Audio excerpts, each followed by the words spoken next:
Hey everybody out there, Z here with Six Pack Productions, finally feeling back to more or less 100%.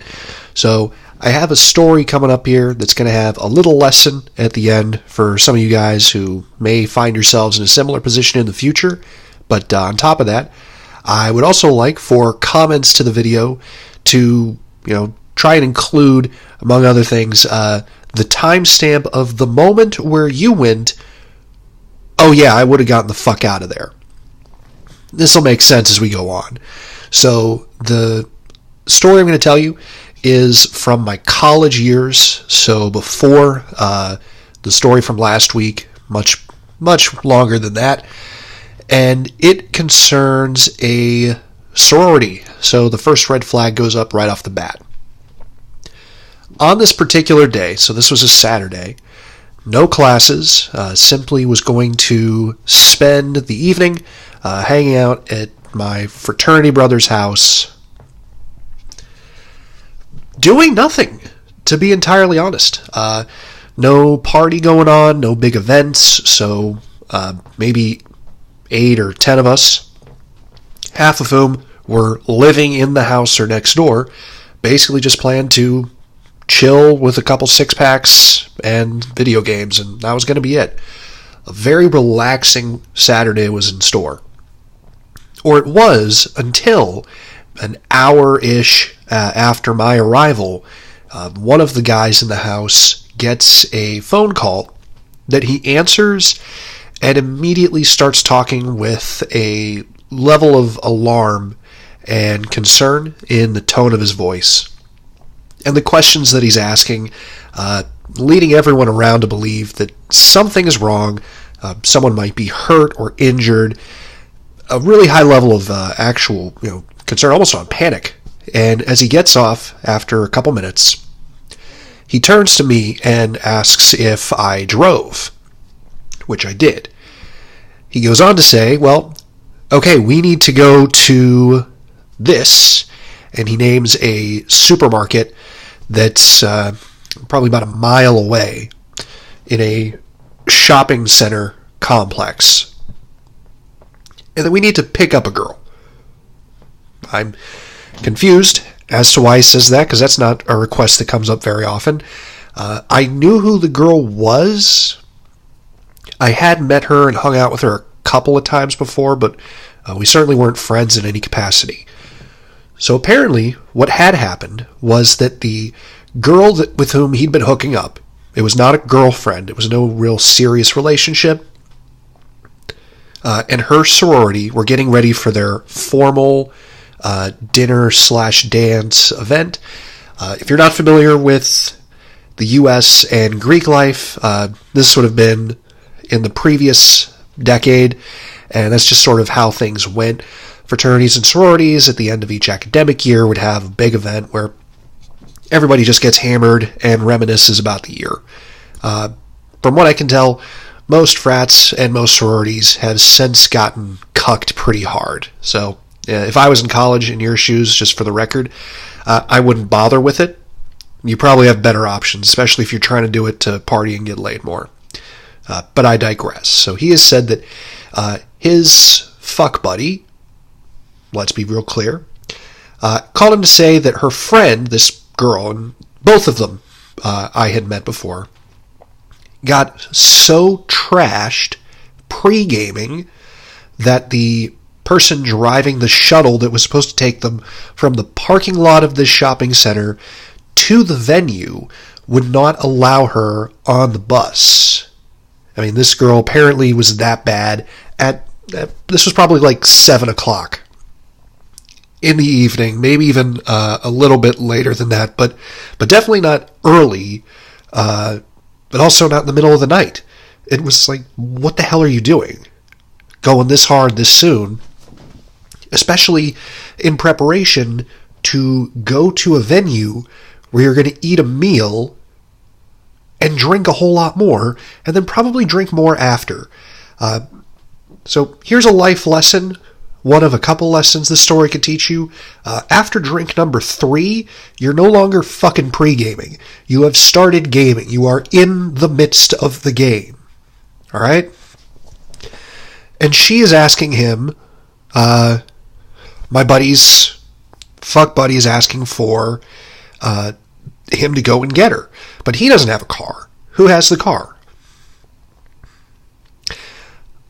Out of several people, I am the only person who has a vehicle and has not consumed any alcohol at this point. I don't want to do it. I make it really clear that I have no desire to make this trip. His response is that if we do this favor, that these two girls and their sorority, all their sisters, will definitely hang out the rest of the night when they're done with their formal, or the following weekend, because they'll be so thankful for the help we had. And I did not believe this guy for a moment.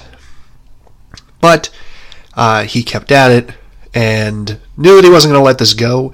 And I just didn't feel like him bitching for the rest of the night. So I said, fine, but we got to prep. Knowing that this girl is going to be so drunk that she might just start puking the moment we get there. So grab a couple garbage bags to handle anything like that. Drive down there. Like I said, it's only about a mile away. So when we arrive, here's how bright my brother is. He apparently didn't give anybody a heads up. Or if he did, then he was relying on his drunk slam piece in the parking lot to handle this.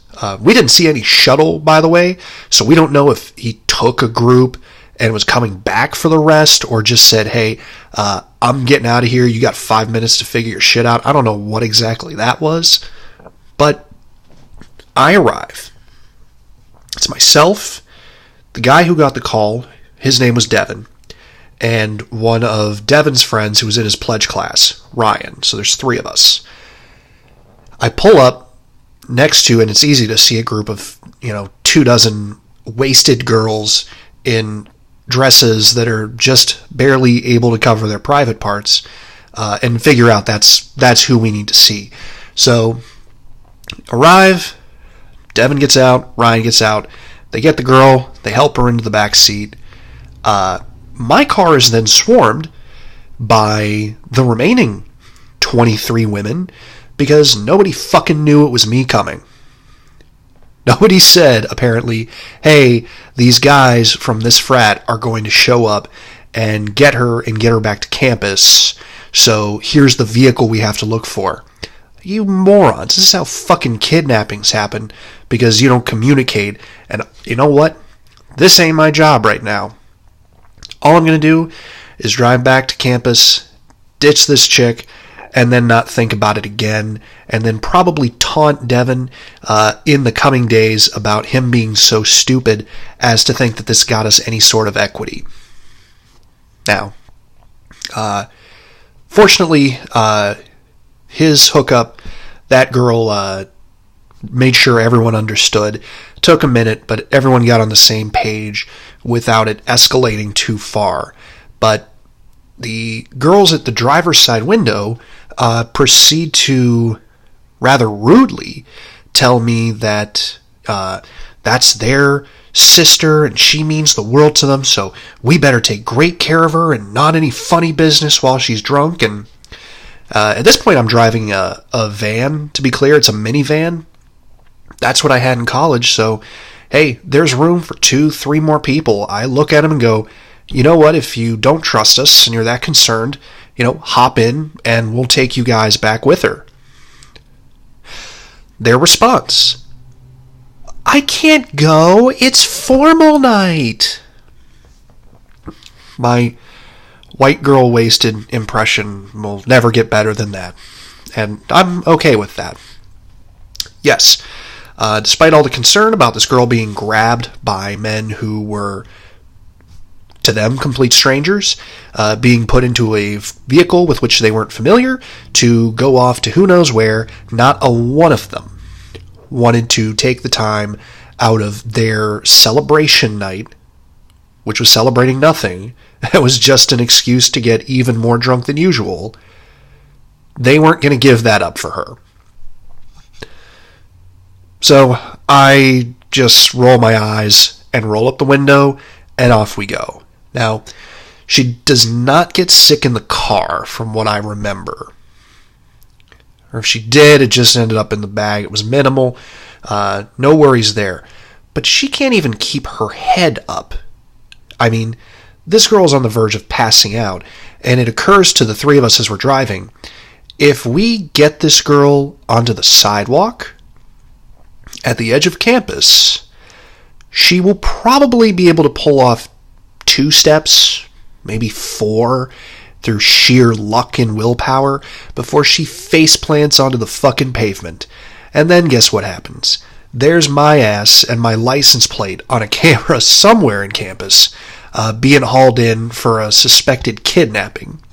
And this predates Me Too by years, but even I know that this is pretty dumb to leave. So we decide, all right, this girl needs to sober up. It is better for us to take her to the house and give her an hour or two to sober up, and then we'll lead her back. The house is just a few blocks off campus, for the record. We're probably much better off doing that and letting her go back there intoxicated than absolutely shit-faced. It doesn't take an hour. It doesn't take 2 hours. I don't know how long it took, because by the time someone finally came by to get her, yeah, she was still wasted, and we basically stopped caring. Quite literally, we had, and, you know, I'm going to go ahead and toot my own horn to say that anyone who thinks, you know, all men are scumbags, all men are just waiting to be predators, this was a 19-year-old, very attractive girl, wasted out of her goddamn mind, in a house with, again, like 8, 9, or 10 guys throughout the night, and not one of us ever tried to do anything inappropriate. At all. We did nothing but keep an eye on her, take turns, basically just playing like FIFA and Call of Duty, and then one person had to go down for 10 minutes and just make sure she didn't bash her head against the toilet. Get a couple glasses of water ready to go, and we started to take care of business. Now, the big problem that we had was that not 1 or 2, but 3 separate waves of girls came in to check on her. Because remember those sorority sisters that didn't trust us? Yeah, they still didn't trust us afterwards. So they started contacting other girls from other sororities who were not busy to go to our house and check on us. So first we just get phone calls. I mean, Devin's phone was blowing up, Ryan's, myself. Half of us were in the fraternity, half weren't, who were at this house. And all of our phones are blowing up with girls going, "Is she okay? Is she okay? You better not do anything." And eventually I just started hanging up on them. Because again, gave you the chance. If you really didn't want this to be how it worked, you just wanted her out of your hair because she was an inconvenience. So, yeah, she's fine. Shut up. There's a knock on the door. 3 girls come in. "Oh, are you guys... What are you doing? What are you doing to her?" Like, what do you mean? We're not even in the same room at this point. Go talk to her. She's drunk, but she's fine. Now, this part's like 9 o'clock when the first group of girls shows up. This girl hasn't been able to make it out of the bathroom for 2 hours, and we're just all annoyed because our ability to get drunk is limited by having to deal with this asshole. We ask, "Hey, can you take her back to campus, please?" "No, we're going out tonight. No, it's her birthday, so we have to go out. We've been making plans. We have to leave, like, right now. Campus is literally on the way. We know where you're going, and we know that you have to... Well, we are asking you to take 3 minutes out of your travel time." "No, we have to go. Sorry, but..." And there we get it again. "But you had better do a great job taking care of her." Notice that through this whole thing, all the responsibility is being placed on a bunch of random guys. None of the women want to even try to improve the situation, but they will continue to threaten that we had better do a good job, despite none of them volunteering to do it themselves. They leave, and there you go. Another hour goes by, and again, another small group of girls shows up to give us more shit. And these ones are even worse. I mean, they don't even ask if, and to be honest, I don't remember the drunk chick's name, so I wouldn't even make one up. It's not even worth the effort. But immediately, they're like, how can she be this drunk? What did you give her something? Like, we have given her nothing but a cup of water that I will gladly drink from if you need proof. But also, do you know that her entire sorority ditched her? That not one of them even tried to come with us? We didn't have to shove anyone out of the vehicle, to be clear. And that you are the second group of unrelated non-sorority sisters who they recruited to come by. Fine, whatever. You don't have to be bitches about it. And they get ready to leave, and they do it again. One more.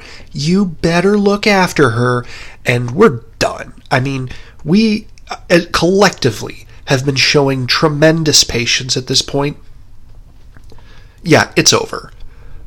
As they're about to leave, one of the guys who lives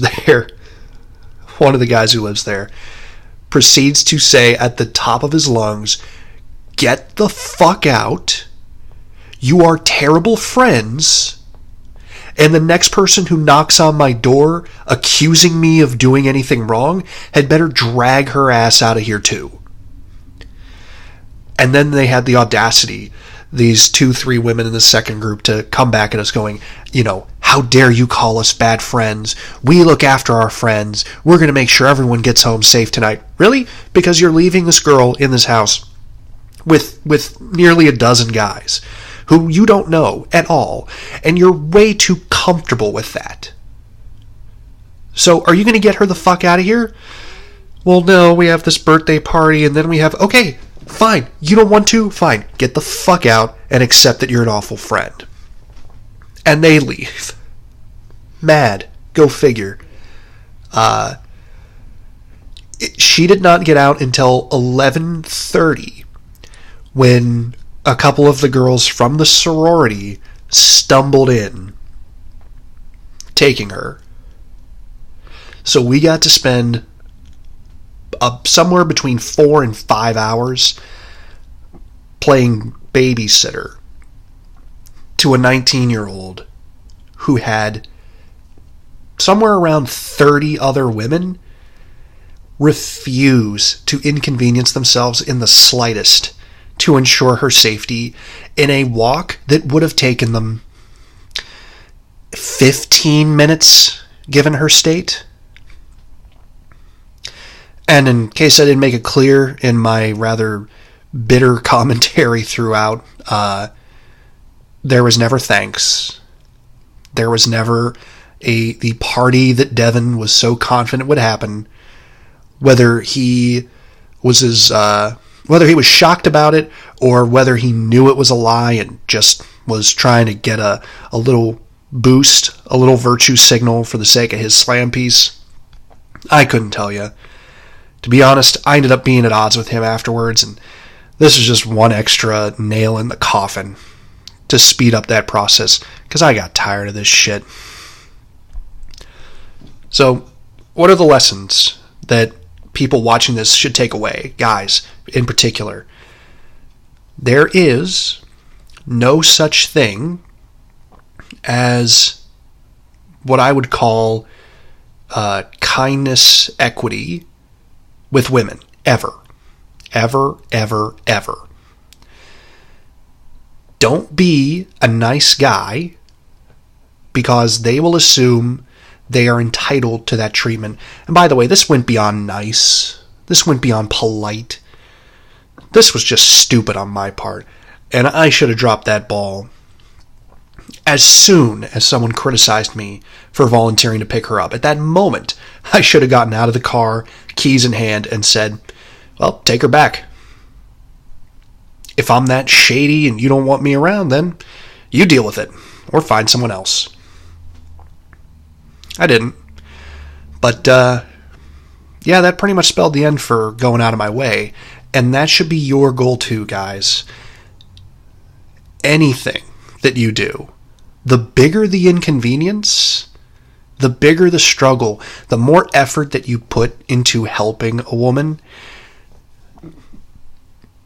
that will never be repaid. And if you even suggest for a moment that her or a friend or someone else in the picture, the next time you need help, should go out of their way because you went above and beyond the call of duty, well, particularly nowadays, they're going to call you names. They're going to say you're a hypocritical incel nice guy, which wasn't even a phrase back then, but yeah, it fit some of the critiques that we received.